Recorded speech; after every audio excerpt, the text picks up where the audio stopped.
৩০০ বিঘা জমির উপরে প্রত্যন্ত গ্রামে পুকুর ভর্তি মাছ দেখতে যাওয়া এবং বিয়ে খেতে যাওয়া আসলে একটি মজার এবং দারুণ অভিজ্ঞতা হতে পারে আপনারও।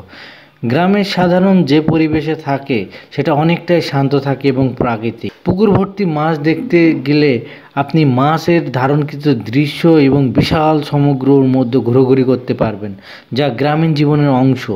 এছাড়াও বিয়ের আনুষ্ঠানিকতার সাধারণ উৎসব মুখর এবং অনেক ঐতিহ্য। ভিডিওটি ধারণ করা হয়েছিল ফেব্রুয়ারি মাসে বিয়েতে একটি।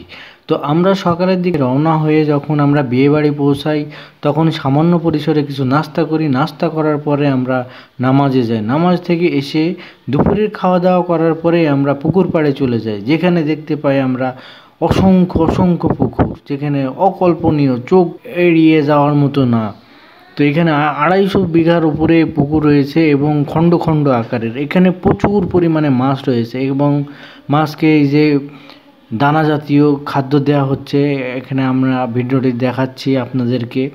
তো মাছগুলো প্রত্যেকটা সাইজে ২ কেজি, ২.৫ কেজি, ৩ কেজি ওজনের হয়ে থাকে। তো এখানে প্রচুর প্রচুর পরিমাণে ইনকাম করে থাকেন এখানকার জেলেরা এবং মাছ ব্যবসায়ীরা। তো তেনারা আমাদেরকে জানালেন, তো খুব ভালো লাগলো। এরকমভাবে অনেক বড় বড় পুকুর মালিক রয়েছে, এখানে জমি জমা আছে, তারা এখান থেকে খুবই ভালো পরিসরে ইনকাম করে থাকেন। তো আমরা সকলে মিলে দেখলাম, উপভোগ করলাম, আনন্দ উল্লাস করলাম। আবারও ফিরে চলে যাব কিছুক্ষণের ভিতরে আমরা সকলে মিলে।